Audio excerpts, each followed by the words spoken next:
Bonjour, dans cette vidéo je vais vous présenter le X-Pro N de chez Godox associé avec le X1R de chez Godox toujours et toujours dans la version Nikon.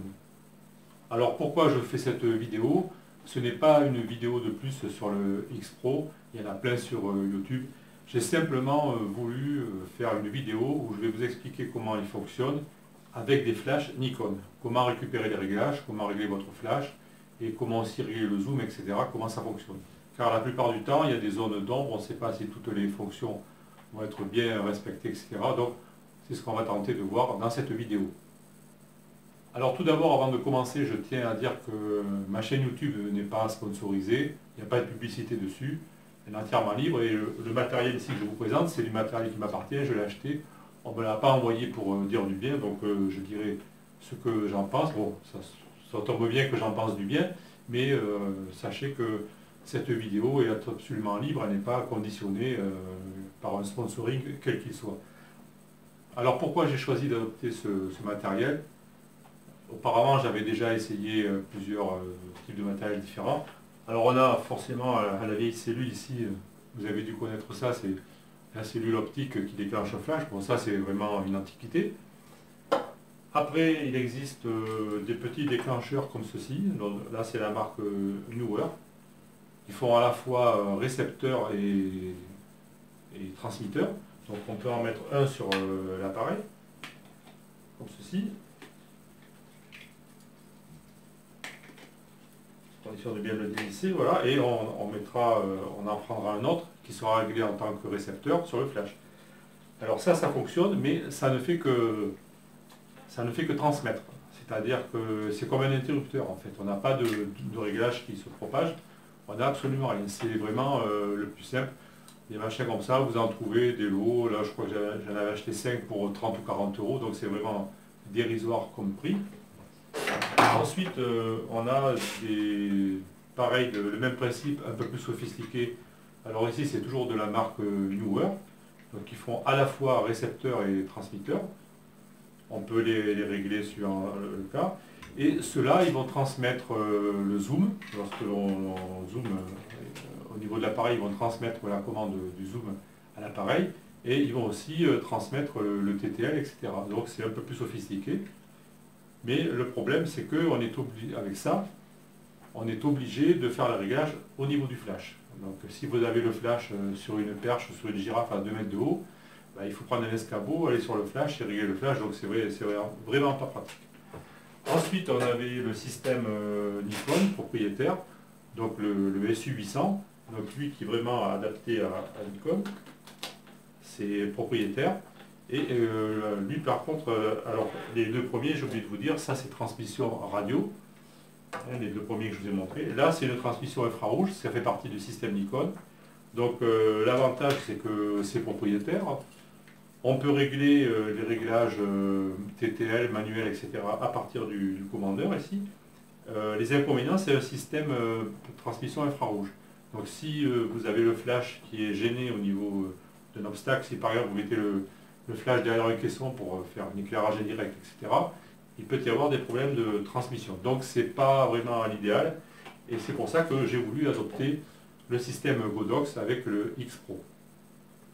Dans cette vidéo, nous allons donc décrire le comportement du X-Pro N, donc N parce que c'est Nikon, avec des flashs Nikon. Donc je ne vais pas vous détailler tout le fonctionnement du X-Pro, puisque vous avez des vidéos à l'appel sur YouTube, c'est pas la peine que je refasse une vidéo qui existe déjà, mais on va le faire fonctionner avec des flashs Nikon. C'est-à-dire qu'on aura, alors ici on a un SB800, on va l'essayer avec un SB600, avec un SB900, et on va aussi l'essayer avec un flash Newer, qui est une réplique du SB910, qui s'appelle le NW900 et qui reprend exactement les mêmes fonctions, plus ou moins que le SB910. Et qui vaut 4 fois moins cher. Enfin, je sais plus, celui-là je crois que je l'avais payé 85 euros, alors que le SB900 lui il valait à l'époque, il y a 10 ans, 450 euros quoi. Donc là vraiment Nikon il se gave. Donc on va voir comment ça fonctionne avec des flashs compatibles Nikon. Alors nous allons commencer notre exploration avec le Nikon Speedlight SB600 que vous voyez ici. Donc je lui ai monté dessus X1R, bien sûr, pour Nikon. Et nous allons allumer tout ça. Sur le boîtier, j'ai monté le X Pro que vous voyez. Donc on va allumer tout ça aussi. Alors j'allume le boîtier. Voilà, je suis en manuel. On s'en fiche un peu pour les essais. On va pas faire de photos. On va juste voir comment cela fonctionne.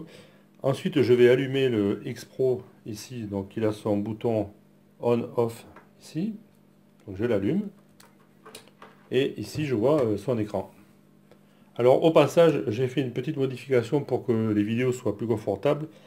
Au niveau du menu, ici, au niveau de la lumière, je lui ai dit que je voulais que la lumière soit affichée en permanence. Vous voyez le on ici.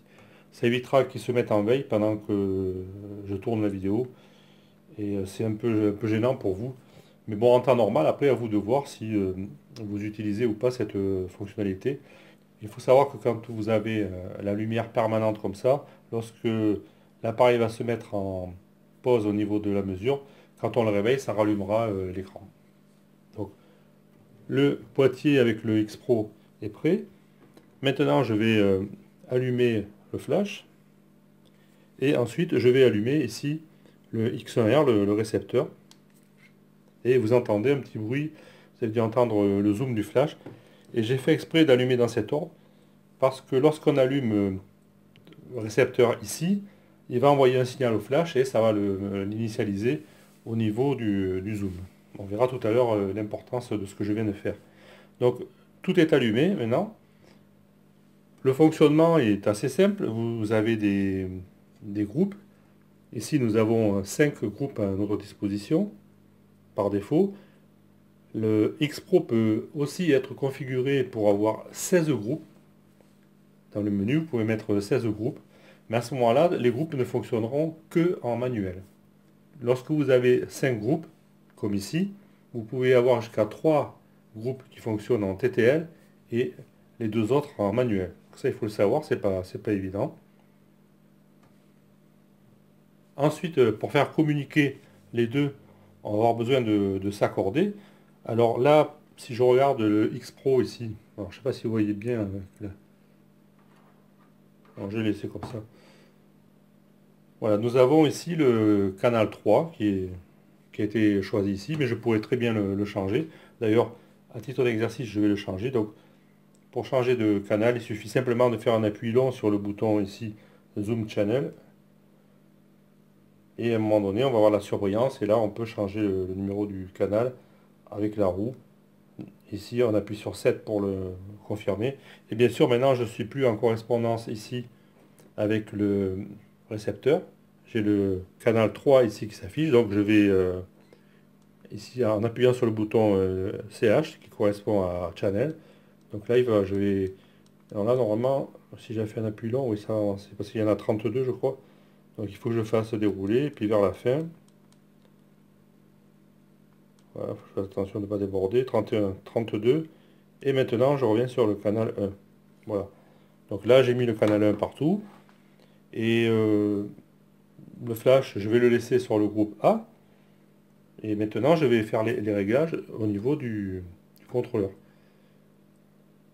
Je rappuie ici sur la touche Zoom Channel. Alors, vous voyez que cette touche vous permet de basculer entre les réglages de l'exposition et ici les réglages du zoom. Par contre, il y a une nuance qu'il faut bien comprendre, c'est que si vous êtes en cours de traitement, c'est-à-dire vous avez sélectionné un groupe là pour le régler, vous voyez, je peux faire des réglages, à ce moment-là, la touche n'est plus disponible. Pour que la touche ici soit disponible pour basculer entre zoom et réglage sur les canaux, il faut valider votre choix et que tout soit effacé. Ici, ça fait qu'il n'y ait rien en cours. Et à ce moment-là, vous voyez que la touche réapparaît. Elle devient opérante. Donc j'appuie sur la touche et maintenant je bascule dans le mode de réglage. Alors je suis sur le groupe A ici. Enfin, j'ai tous les groupes disponibles ici. Mon flash est sur le groupe A. Je vais donc, pour le régler, appuyer sur le premier bouton ici. Vous voyez que nous avons 5 boutons qui correspondent à chaque groupe. Donc si j'appuie sur le premier bouton, je vais pouvoir faire les réglages du groupe A. Alors, avant de faire ça, il faut savoir que votre flash ici, enfin pour les Nikon, je ne sais pas pour les autres, mais votre flash doit être réglé en mode TTL. Voilà. Uniquement. Il ne faut pas prendre le mode manuel, bien sûr, et ni le mode TTL-BL. Chez Nikon, c'est le TTL Balanced, c'est-à-dire qu'il prend en compte la lumière ambiante avec le flash, donc il ne faut pas utiliser ce mode-là, il faut utiliser absolument TTL. Et maintenant, c'est le X Pro qui va tout commander. L'afficheur ici, il ne va plus servir à rien, en fait. Donc ça, c'est une première chose. Donc maintenant, si je fais les réglages, c'est-à-dire si je mets ici, par exemple, manuel 128e, et que je valide, et quand je vais... Alors là, il patine, je vais le mettre en mise au point manuel, comme ça, il ne m'embêtera pas. Donc là, si je déclenche, voilà, le flash a déclenché. Maintenant, si je reviens ici, et si je change mon réglage, je vais le mettre au quart, par exemple, je valide. Et là, vous voyez, vous allez voir que voilà, l'éclair, normalement, va être plus important. Et il est toujours en mode TTL.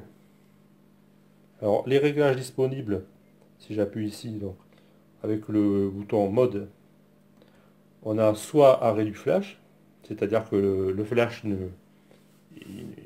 ne va pas s'allumer. Alors ça peut être pratique lorsque vous avez plusieurs flashs de régler.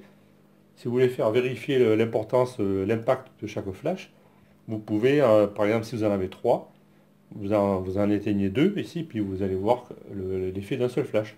Comme ça vous permet de voir la contribution de chaque flash au niveau de votre image. Donc c'est pas inutile. Ensuite, vous avez le mode TTL, donc le mode TTL de propriétaire, puisqu'ici nous avons un boîtier donc, X Pro N, qui est fait pour Nikon. Il donc travaille avec le mode TTL de Nikon. Donc je pense que c'est de l'inverse engineering, je ne sais pas comment ils ont fait ça, mais en fait c'est compatible avec les caractéristiques du TTL de chez Nikon. Et vous pouvez bien sûr, lorsque vous avez choisi le mode TTL, avec la roulette, vous pouvez compenser. Alors il monte jusqu'à 3, donc 3 stops, et si vous descendez, il descend jusqu'à -3 aussi. Voilà. Donc ça c'est intéressant. Donc je vais le revenir à 0. Et donc après, comme on a déjà vu, vous avez le mode manuel. Et lorsque vous tournez la roulette, vous pouvez descendre. Et là, il le fait par tiers de stop. Et donc ça c'est intéressant parce que par exemple sur le Nikon SU800 que je vous ai montré dans l'introduction, lui il fonctionne par stop. C'est-à-dire vous avez un quart, un huitième, un 16e, un 32e et un 64e. C'est pas très pratique. Là on peut avoir des tiers de stop. Et pire que ça, si vous allez dans le menu, alors je ne sais plus où c'est, on va le trouver. C'est, je sais plus, on peut le régler en dixième. Oui, voilà, je l'avais sous le nez, là j'ai repris la notice parce que j'avais un petit trou de mémoire, c'est Step. Voilà. Donc si je vais sur Step ici, que j'appuie, voilà, ici je peux choisir normalement, alors là il me propose la valeur minimale 1/128e par tiers de stop. Si je descends, il peut aller, si le flash supporte, au 1/156e de puissance. Et ensuite, voilà, j'ai 128e par dixième. Donc je fais 7, je rappuie sur menu. Et maintenant, si je fais une correction, donc là je vais voir que, donc si je remonte, j'ai des dixièmes de stop. Vous voyez que c'est très précis. Vraiment, on peut avoir un réglage ultra précis, par dixième de stop. Alors ce que je vais faire, moi je vais revenir quand même dans des valeurs plus conventionnelles. 1/128e par tiers de stop, voilà. Et là, on reviendra dans des valeurs plus conventionnelles. Donc là, bon, mais c'est tout simple. Hein, vous pouvez régler donc le flash. Vous pouvez régler la puissance du flash à partir de votre boîtier et sans toucher le flash. Donc si vous avez le flash qui est à 15 mètres de vous et puis à 3 mètres de haut, eh ben, c'est pas la peine d'aller courir vers le flash. Vous pouvez le régler à distance, sachant que le système porte à 100 mètres, je crois. Donc ça, c'est pour le réglage. Et on a une fonction intéressante aussi, c'est qui nous permet de régler le zoom du flash. Alors pour faire ceci, rappelez-vous, ici je suis en cours de réglage, donc je dois donc, soit valider, soit attendre que ça s'efface. Donc là, ça s'est effacé. Mon bouton qui me permet de basculer sur le zoom apparaît, donc j'appuie sur zoom. Et ici, je vois tous les réglages de zoom affecté à tous les canaux. Alors bon, pour l'instant, il n'y a qu'un flash de branché sur le groupe A. Donc si je veux le régler, j'appuie sur le bouton du groupe A, comme ceci. Et maintenant, alors, je vais le relever ici pour que vous le voyez bien. Je vais décaler un petit peu. Voilà. Ça vous verrez mieux. Et si je tourne la molette maintenant, voilà, vous entendez. Et si vous regardez bien le Fresnel du flash, voilà, vous voyez que ça recule. Il y a un petit délai, hein, il y a une seconde ou deux de délai. Je pense que c'est la transmission radio, il doit y avoir une interprétation des résultats. Alors sur ce flash-là, on va de 28 à 70. Donc là, si je continue à tourner, ben, ça n'aura aucun effet. Vous voyez, 80, il ne le gère pas, mais si je reviens en arrière, donc 70, il y est. Je vais redescendre à 50, donc écoutez bien. Voilà, vous avez entendu le bruit du zoom, et 35, etc. Donc ah, le truc qui tombe, c'est pas grave.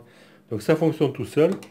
La seule contrainte, il faut bien faire attention que votre zoom soit en mode auto. Vous voyez bien ici. Voilà. Vous voyez, zoom auto. Donc ça, c'est important. Alors, vous pouvez le vérifier si je vais rentrer dans le setup du flash. Il faut que j'appuie sur j'appuie sur les deux touches, là. Voilà.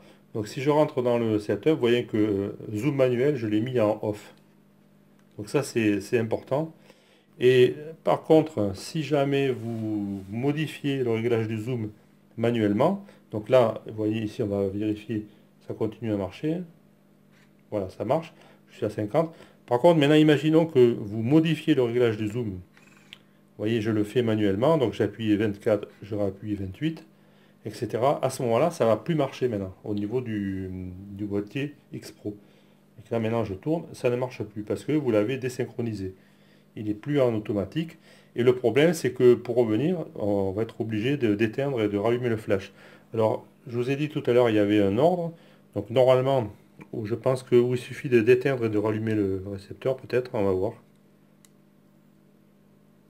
Non, non, non. Alors, je crois qu'il faut éteindre tout. Ensuite, on va rallumer le flash. Et on va rallumer le récepteur. Voilà, et vous avez entendu, il s'est remis en zoom auto. Donc ça, c'est très important. Je fais exprès d'accentuer là-dessus parce que moi j'ai vu sur des forums et des groupes, tout ça, des gens qui disent que ça marche pas. Mais en fait, si ça marche, mais il faut le régler correctement. Donc voilà, dans un premier temps, pour le Speedlight SB600. Donc bon, le reste, c'est classique, hein, vous avez un canal, etc. C'est comme tous les systèmes à distance. C'est pour ça que je ne m'étends pas dessus. Là, je reste vraiment sur les particularités avec les flashs Nikon. Donc on a vu le SB600, maintenant on va passer sur notre flash. Alors bien sûr on ira un peu plus vite, hein, on ne va pas tout redétailler à chaque fois. Donc dans la prochaine partie, on va passer sur le flash SB800. Alors maintenant nous allons nous intéresser au SB800 de chez Nikon. Alors donc je l'ai monté à la place de l'autre. Alors une petite chose, si vous avez comme ça des dômes diffuseurs, au niveau du zoom, il faut savoir que quand vous mettez le dôme, ça met le zoom en position grand angle. Il y a un petit capteur ici. Donc bien sûr, je l'enlève, sinon le zoom va rester bloqué en position grand angle. Ça, c'est un classique. Et aussi, parfois, quand la tête est en haut, avec certains flashs, si vous avez la tête comme ça vers le haut, le zoom ne marche pas forcément. Alors il faut faire attention, il faut faire des essais. Donc là, on va le mettre dans la position standard. Comme ça, on est sûr qu'il marche. Alors je l'allume, donc j'appuie sur la touche pour l'allumer. Et je vais allumer le récepteur. Voilà, j'ai entendu un petit bruit de zoom, ça veut dire qu'il a réagi. Et là, je vais réveiller. Alors, vous voyez que là, l'écran s'est éteint. Et je vous avais dit tout à l'heure que je l'ai mis en éclairage permanent. Donc, si maintenant ici, je demande l'éclairage avec le bouton ici de mon boîtier, hop, ça va le réveiller. Alors que si on ne met pas l'éclairage permanent, ça ne le réveille pas dans tous les cas. Je n'ai pas compris pourquoi, il y a peut-être un problème de temporisation. Mais en fait, si vous le mettez en éclairage permanent, il remettra en lumière lorsque vous activez le bouton lumière du boîtier. Alors là, on va vérifier le zoom si ça fonctionne. Donc je me mets ici sur le canal, sur le groupe A, pardon, c'est pas le canal, il est fixe, c'est le groupe qui change. Et je vais faire tourner. Voilà, vous devez l'entendre, donc si je viens ici, vous allez voir normalement. Alors 70, oui, là, lui, il va de 24 à 70, donc ça sert à rien d'aller plus loin. Mais si je reviens en arrière, alors regardez bien la tête Fresnel, je vais repasser à 50. Voilà, il y a un petit délai, hein, vous avez eu la tête à bouger, je vais redescendre. Voilà, donc 35, 28, et normalement 24. Voilà, il bouge à peine, voilà, il a bougé à 24. Donc le zoom fonctionne. Et toujours pareil, il faut que le zoom soit en auto. Alors là, il vous le met que le zoom est en auto, parce que bon, le 800 il est un peu plus évolué que le 600, donc il vous met que le zoom est en auto. Et toujours pareil, si vous vous amusez alors le zoom, oui, il est là. Voilà, je m'amuse à changer le zoom, je l'ai mis à 70 manuellement. Ben maintenant, si je tourne, ça va plus réagir. Donc ça, il faut le savoir. Si vous passez en manuel avec le flash, ça ne marchera plus. Alors je vais refaire comme tout à l'heure, je vais l'éteindre. Je vais éteindre le récepteur. Je vais rallumer le flash. Je vais rallumer le récepteur. Voilà, donc il s'est remis en auto. Vous voyez, donc c'est très important. Encore une fois, hein, ça c'est pour les gens qui se plaignent que ça ne marche pas, et alors qu'ils n'ont pas fait ce qu'il fallait. Il y a autre chose au niveau du zoom que je ne vous avais pas dit, c'est que aussi on peut le mettre en automatique. Alors, là, je vais enlever le pare-soleil. Je vais revenir ici sur le réglage du groupe et je vais descendre ici. Je vais mettre en auto. Et maintenant, si vous êtes en auto, à ce moment-là, lorsque vous allez tourner la manette, lorsque vous allez tourner, pardon, la couronne de l'objectif, ah, ça marche pas. Tiens, tout à l'heure ça marchait. Alors pourquoi? Est-ce qu'il faut attendre Voilà, voilà. Vous voyez, il y a un délai. Ouais, vous voyez, c'est bizarre, hein, Vous voyez, je reviens là, Voilà, là je suis à 70, donc au maximum. Et je vais descendre à 50 sur l'objectif. Voilà, et vous devez voir la tête qui recule. Voilà. Il y a un délai. Bon, c'est pas grave, hein, parce que si vous faites des photos comme ça avec le flash sur un pied, le zoom, vous le réglez une bonne fois pour toutes, hein, vous n'allez pas le triturer pendant des heures. Donc voilà, il faut savoir, il y a un petit délai, une petite latence, c'est comme ça, mais ça fonctionne. Donc ça fonctionne aussi en auto. Alors si vous y en a plusieurs, ben, je sais, ils doivent s'accorder pareil sur la valeur qu'on donne à l'objectif. Alors après, est-ce que ça a une réelle utilité? Ça, ben, il faudrait le voir en situation. Mais en fait, ça fonctionne. Donc voilà pour, on a vu le SB 800. Alors toujours pareil, le flash doit être en mode TTL, hein. Ça c'est important, sinon ça ne fonctionne pas. Et à ce moment-là, c'est l'écran ici qui prend le contrôle, hein. L'écran du flash, vous l'oubliez. Et pour vos contrôles, alors là, vous voyez que je suis libre, donc je peux repasser au réglage des groupes. Donc là, par exemple, on serait en manuel au 128e, mais si par exemple vous le mettez ici en appuyant sur mode en mode TTL, alors je réappuie, voilà, il va gérer le TTL sans passer. Donc s'il y a de la compensation, vous la mettrez ici. Vous voyez, là je mets par exemple moins 0,7, moins 2 tiers de stop de compensation. Ils ne sont pas affichés sur cet écran-là, mais ça ne change rien. C'est ça qui prend le dessus. Ça, il faut le savoir. Donc voilà pour le SB800. Maintenant, on va essayer avec le SB900. Alors maintenant, on va s'intéresser au flash SB900 de chez Nikon. Et alors là, vous voyez que en fait, je me suis trompé. J'ai pris le Newer. En fait, ils sont tellement bien imités que on peut se tromper. Alors, pourquoi je l'ai gardé pour vous montrer? C'est parce que je me suis aperçu d'un truc aussi, et on va le reproduire. Donc, j'allume ici le machin, et il ne se passe rien. Mais je pense que c'est parce que le commandeur est en veille ici. Si je le réveille ici, non, alors il y a une histoire que j'ai déjà eue.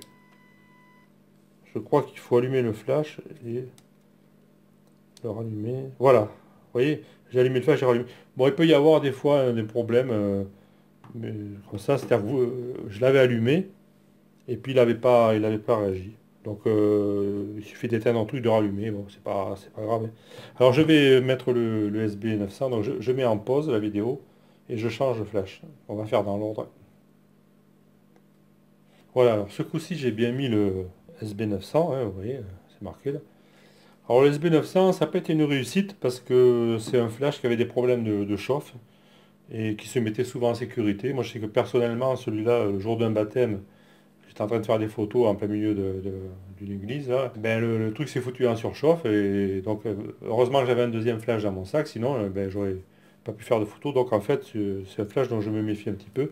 Et c'est pour ça qu'après ils ont sorti le 910. Donc là c'est le 900. Bon, c'est un flash qui coûtait quand même assez cher. Alors je vais l'allumer. Voilà. Et je vais allumer le récepteur. Donc là, alors j'ai pris, c'est un autre récepteur que j'ai pris là. Donc lui, il est sur le canal 3, donc je vais le remettre sur le canal 1. Donc j'appuie sur le bouton. Voilà, canal 1. Et bien je vais le laisser sur le groupe B, comme ça j'utiliserai un autre deuxième groupe. J'en ai deux en fait de récepteurs. Et alors il faut savoir qu'avec les flashs Godox, on n'a pas besoin du récepteur puisque la fonction radio est intégrée dans le flash. Donc c'est pour ça que c'est intéressant. Mais si vous avez déjà des flashs, vous pouvez, avec à condition d'acheter bien sûr le X1R qui correspond à votre marque. Et moi c'est Nikon, donc c'est le X1RN. Si vous avez du Canon, c'est X1RC. Hein, il faut prendre celui qui correspond à votre marque. Donc là, pareil, au niveau du zoom, on doit avoir... alors là, il faut vérifier que dans le setup, donc là, pour aller dans le setup, celui-là, c'est menu long sur OK. Donc j'appuie sur OK. Voilà, et là, si je descends, voilà, mode manuel, il est off. Donc le mode manuel du zoom est off. C'est bien ça, il n'y en a pas un autre. Ouais, c'était pas le flash manuel, c'était bien le zoom manuel. Voilà, manuel zoom, il est off. C'est ça, oui, en fait. Il est ici, là, M-Zoom. Donc il est à off, on est d'accord. Donc je rappuie sur, je crois que c'est le bouton principal, je sais plus. Ah ben Exit, je suis bête. Hein. Il y a une touche Exit ici. Il faut appuyer là. Voilà, comme les flashs ont des commandes différentes. Alors là on est bon. Normalement, alors je suis sur le groupe B. Donc je vais réactiver ici le commandeur, le X Pro. Je vais basculer sur le groupe B. Alors bien sûr, non, je vais voilà, le mettre en neutre. Je vais appuyer sur la touche Zoom Channel ici pour avoir le zoom. Je vais mettre sur la zone B et normalement, voilà, il a bougé. Alors celui-là, il va de 24 à 200. Donc il va un peu plus loin. Donc là, je vais pouvoir le faire, vous voyez, avancer. Donc il y a toujours un petit délai. Vous voyez la tête qui recule. Donc là, je suis à 70, 80, etc. 105 et 200. Et sur le flash, par contre, sur celui-là, il m'indique la véritable distance, 200. Et toujours avec un petit retard. Hein. Donc, et toujours pareil, si vous vous amusez à changer le zoom, donc j'appuie sur la touche zoom ici. Je change le zoom manuellement. Et maintenant, je suis plus synchro avec le commandeur ici. Et si je tourne, ça ne marche plus. Et comme on a vu, il faut que j'éteigne le flash et que je le rallume. Donc lui, il n'y a pas besoin de faire la manip avec le récepteur puisqu'il est plus évolué. Il redétecte la valeur, vous voyez, 50, 50. Et si je tourne, 70, il va changer. 80, voilà. Bon alors 80, en fait, lui il est à 85. C'est la valeur la plus proche. Hein. Vous voyez que là, il propose 80, mais pour le flash, c'est 85. Faut pas, c'est pas grave. 105, voilà. 135, etc. Donc le flash marche correctement. Pour le reste, c'est pareil. Hein. Les réglages, si je reviens ici, alors je valide pour effacer la sélection ici. Je peux appuyer sur la touche Channel. Et bien sûr, ici, je peux mettre en mode... Alors, je peux mettre TTL. Et maintenant, si je fais un... Voilà, il va cracher. Quoi. Voilà donc pour le SB 900. Donc en fait, tous les flashs marchent plus ou moins de la même façon. Mais c'est une manière comme ça, si vous posez la question. En fait, pourquoi j'ai fait cette vidéo, c'est si vous voulez, c'est pour les gens qui ont déjà des flashs Nikon et qui se demandent si le X Pro va bien marcher avec leur flash. Parce que lorsqu'on vous donne des caractéristiques comme ça sur une liste, ça peut correspondre, parfois ça correspond au flash de la marque et il faut se méfier. Donc d'ailleurs on verra tout à l'heure, il y a une fonction TCM qui est intéressante. Et je l'ai essayé avec deux flash TTL, c'était pas probant, mais on va en parler tout à l'heure. Donc là, on a vu le flash SB900. Maintenant, dans la prochaine partie, on va voir le flash Newer, qui est la réplique du flash SB910. Et maintenant, pour finir notre exploration des flashs Nikon et compatibles, on va maintenant regarder comment ça marche avec le Newer NW910, qui est une réplique du SB910. Et vraiment, d'ailleurs, si on les met côte à côte avec le Nikon, hein, c'est vraiment... la reproduction est parfaite, hein. Bon, là c'est le 900, mais le 900 a les mêmes caractéristiques physiques que le 910. On voit vraiment que c'est bien imité, hein, au niveau qualité, c'est pareil, c'est bien imité, c'est vraiment du beau boulot. Surtout pour un flash qui vaut presque 5 fois moins cher. Alors on va l'allumer, donc j'allume le flash, j'allume le récepteur. Et là, alors au niveau du zoom, qu'est-ce que j'avais noté? J'avais fait des notes parce qu'on doit avoir M qui apparaît avec le zoom. Alors de toute façon, on va voir, on va le réveiller. Donc il est toujours pareil, on doit le mettre en mode TTL, hein, donc ça change rien. Alors la lumière, elle est où là? Je sais plus où est la lumière. Bon, je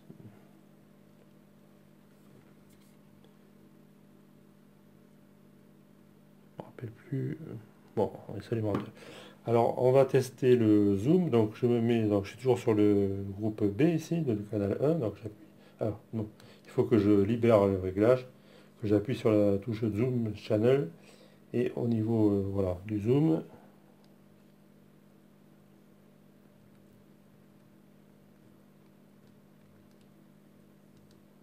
Là ça marche pas. Alors il faut peut-être que je rallume et que j'éteigne et que je rallume le. Alors pourquoi il marche pas le zoom? Ah, voilà, je crois qu'il faut appuyer. On va voir. Normalement ça marche, hein, j'ai essayé. Alors qu'est-ce qui se passe? Bon, je vais mettre en pause et je vais chercher. Oui, ça y est, j'ai compris. En fait, il faut que le M n'apparaisse pas. Donc là, alors, j'essaie de voir si vous voyez bien. Donc là, ça marche. Imaginons que par mégarde, j'agisse sur le zoom manuel. Vous voyez, donc je le désynchronise. Donc il ne marchera plus avec le commandeur. Voilà, là, si je vais sur le groupe B, ça marche plus. Donc en fait, avec ce flash-là, donc le Newer, qui est l'imitation du USB 910, il suffit de rebalayer les modes. Vous voyez qu'ici je suis en TTL, donc je vais rebalayer tous les modes. S1, S2, et maintenant je vais revenir voilà, en TTL, et il disparaît le M. Il disparaît, et maintenant ça marche. Alors là je suis à 180 sur le flash, c'est la valeur maximum, c'est celle qui va être prise pour 200. Et maintenant si je descends avec ici le commandeur,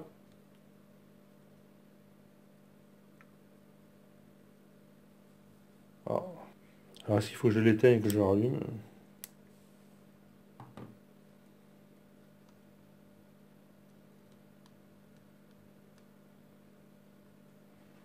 Ah, un problème là. Oui, alors j'ai trouvé en fait, je pense que j'étais trop près du boîtier, puisque là j'ai éloigné le flash un petit peu je l'ai mis à 1,50 m, et là ça fonctionne. Alors, je ne sais pas si vous allez l'entendre. Voilà, moi je viens de l'entendre, il y a un certain délai. Le problème c'est qu'avec la forme des ondes radio, bien sûr, si on a un système à distance, c'est pas pour le mettre à 10 cm du flash, sinon on met un câble. Donc le but c'est de le mettre un peu loin. Il y a même un réglage ici dans le menu. Vous voyez la distance, on peut lui demander soit une distance entre 0 et 30 mètres, ou entre 1 et 100 mètres. Mais en fait, même à des 10 cm, apparemment, ça n'a pas l'air de lui plaire. En tout cas, au moins avec le flash Newer. Puisque là, maintenant, je l'ai mis, il est à côté de moi, là, à environ 1 mètre, 1,50 m. Et là, si je le tourne, je ne sais pas si vous pouvez l'entendre. Voilà, là, il vient de bouger. Je ne sais pas si, je verrai si ça passe à l'enregistrement. Donc, ça fonctionne, hein. Voilà, il n'y a aucun souci. Vous voyez, il est à 180. Bon, le 200 n'existe pas sur ce flash. Et si je le descends là à 135, alors est-ce qu'il va marcher maintenant? Il marche pas, mais si je l'éloigne, donc je vais descendre à 105. Bon, on va dire qu'avec le flash Newer, c'est un peu capricieux. Bon, c'est pas le zoom, c'est pas ultra essentiel, mais bon, c'est une facilité qui existait. Donc j'avais voulu avec cette vidéo le faire vérifier que ça fonctionnait bien. Donc là, ah, vous voyez, il a bougé là, 70. En fait, j'ai juste mis un coup de. Là, il y a une lampe de modeling. Donc, vous voyez, il est à 70. Donc, si j'essaye de le bouger à 50, on va voir.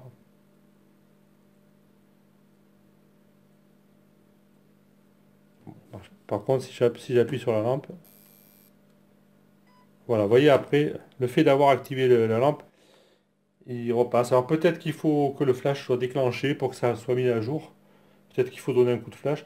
Parce qu'il faut savoir ici qu'on a aussi un bouton ici, là, de test. Vous voyez que si j'appuie là, ça envoie un éclair. Alors peut-être que, vous voyez, je vais passer à 80, j'appuie, voilà. Donc en fait, voilà la solution.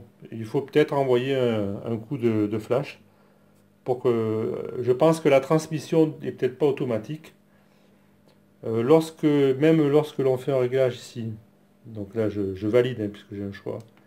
Lorsqu'on fait un réglage d'exposition, à mon avis, ça ne doit pas le transmettre tout de suite, ça doit le transmettre quand on fait une photo, ou enfin quand on déclenche. Alors, le zoom peut-être qu'aussi, quoique on ne peut pas dire que le zoom se mette à jour au moment où on fait une photo. Bon, enfin voilà, on va pas. Ça c'est un flash imitation, donc c'est logiquement, si vous achetez un X Pro version Nikon, en principe, soit vous aurez des flashs Nikon, ou alors, après, vous aurez des flashs Godox qui ont leur propre récepteur radio. En tout cas, ça fonctionne. Je voulais vous montrer qu'avec les flashs Nikon compatibles, ça fonctionnait. Donc voilà pour présentation basique avec les flashs Nikon. Voilà en gros donc pour les fonctions qui sont disponibles avec les flashs Nikon. Alors encore une fois, je vous le répète, on n'a pas passé en revue toutes les fonctionnalités du X Pro. Il y a plein de vidéos sur YouTube à ce sujet. Bon, on peut dire quand même au niveau du récepteur ici, on a une touche ici, on peut faire un test de flash, hein. Bon, ça c'est classique. On a une chose intéressante ici aussi sur le X Pro. On a ici voilà, une lampe d'assistance avec ce bouton. Donc si je l'allume, comme ceci, donc là, et voilà, on. À ce moment-là, si l'appareil a du mal à faire la mise au point dans un endroit sombre, alors par exemple je mets ma main ici pour le gêner, vous voyez que si j'appuie, voilà, vous voyez qu'il se dessine une petite grille là sur le bois. En fait, ça correspond à la lampe qui s'allume en haut ici. Voilà. Donc ça, c'est intéressant. Ça peut vous aider à faire la mise au point dans des conditions de lumière difficiles. Et bien sûr, cette fonction là, ne se déclenche que si il y a un manque de lumière. Si je fais la mise au point en visant la lampe, là, ça va pas il va pas s'allumer, c'est normal. Par contre, si je mets ma main ici un peu pour le gêner, voilà, là, il s'allume. Donc ça peut vous aider. Puisque souvent sur le flash, on l'a sur le flash, cette fonctionnalité. Elle est ici. Normalement, il y a une lampe là, d'assistance à la mise au point. Mais bien sûr, si vous avez le flash à 15 mètres, et si vous avez un commandeur ici, vous n'avez plus de flash pour le remplacer. Donc ça peut aider, c'est pas mal. Il y a aussi une fonctionnalité, mais elle marche pas très bien avec les flashs Nikon. C'est la possibilité qui s'appelle TCM. Donc là, je suis en TTL normal. Normalement, si je vais me remettre en TTL, voilà. Logiquement, si je fais une photo, là, voilà, j'ai fait une photo avec le flash, et donc il était en mesure TTL. Si maintenant j'appuie sur la touche TCM, comme ça, pendant un petit moment, il va me transformer la valeur qu'il a mesurée par le TTL en valeur manuelle. Vous voyez que là, il me met maintenant un quart plus un tiers. Mais apparemment ça marche pas très bien ça, avec les flashs Nikon. Je pense que c'est plutôt réservé aux flashs Godox, puisque si on va dans le menu ici, on a une entrée TCM dans le menu, et là il nous propose des flashs Godox. Vous voyez, le 200, le 360 ou le 600, ce sont des flashs Godox. Maintenant, entre-temps, il y a le 400 qui est sorti. Moi je pense qu'il doit marcher aussi à ce moment-là avec ici l'icône des flashs Godox génériques. Donc je pense que cette fonction-là est surtout propriétaire. C'est dommage parce que moi ça m'intéressait, je l'avais presque acheté pour ça, mais bon, tant pis. Et ça c'est intéressant parce que si vous avez plusieurs, admettons deux flashs en TTL qui ont fait une mesure, vous la convertissez en TCM, comme ceci. Alors admettons que vous en ayez plusieurs, et si vous appuyez sur le bouton All, vous pouvez tous les baisser, par exemple si vous trouvez que c'est un petit peu trop fort, ou alors si vous voulez changer de diaphragme, si vous voulez par exemple changer un diaphragme entier, donc un stop entier, à ce moment-là vous pouvez réduire ici, par exemple si j'avais un quart plus 0,3, il faudrait que je passe à un huitième plus 0,3, par exemple, pour avoir l'équivalent. Donc ça peut être intéressant, mais malheureusement, ça n'a pas l'air de fonctionner très bien avec les flashs Nikon. Voilà, donc nous avons fait le tour, je pense, avec les flashs Nikon. Bon, il y aura peut-être plus à dire, mais là, on a... Donc soyez rassurés, si vous avez déjà des flashs Nikon, si vous êtes Nikon, et si vous vous posez des questions concernant l'achat de ce X Pro, alors c'est X Pro N pour Nikon, ça marche parfaitement avec les flashs Nikon. Le zoom fonctionne pour régler le zoom. Dans certains cas, ça peut être intéressant. Si vous avez des flashs derrière le sujet pour projeter sur un mur, vous pouvez jouer sur le zoom pour élargir ou pas la tâche de lumière que vous allez créer. Donc et ça, vous n'avez pas besoin de vous balader entre... si vous voulez faire un essai, si vous voulez faire 4 essais différents, vous n'avez pas besoin de faire 4 va-et-vient pour régler les flashs. Vous pouvez le faire directement depuis le boîtier. Voilà. Voilà, j'espère que vous avez apprécié cette vidéo dans laquelle nous avons étudié le fonctionnement du Godox X Pro N avec des flashs Nikon et équivalents. Donc encore une fois, je vous rappelle que ma chaîne YouTube n'est pas sponsorisée, que c'est absolument libre et gratuit, et que par conséquent, c'est du matériel que j'ai acheté, et ce n'est pas du matériel qu'on m'a envoyé pour en dire du bien avec un petit cadeau dans le carton. Voilà, ça je tenais à le dire, parce que maintenant, quand on va sur YouTube, souvent, on ne sait pas trop si c'est à boire ou à manger, dans les commentaires et les présentations qui sont faites. Donc voilà pour l'aspect Nikon. Alors je n'ai pas résisté, alors je ne sais plus où il est là-bas, donc je vais vous le présenter.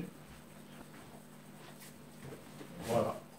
Au niveau de chez Godox, bon là on était avec Nikon, c'est pour ça, là c'est pour vous donner l'eau à la bouche pour une prochaine vidéo. Chez Godox, ils font plein de flash, hein, et l'avantage c'est que sur leur série de flash, le récepteur est déjà intégré dans le flash. Il n'y a pas besoin de coller un machin comme ça, et ça c'est spécifique à la marque du flash que vous voulez utiliser. Mais là, avec les flashs Godox, donc il y a le récepteur qui est intégré, et là on a le TT600. C'est un flash entièrement manuel, mais qui ne coûte que 66 euros. Donc c'est vraiment une merveille pour le prix. Alors dans une prochaine vidéo, on fera l'essai de ce flash-là avec le X Pro N. Mais ça sera dans une prochaine vidéo. Voilà, je vous remercie et je vous dis à bientôt.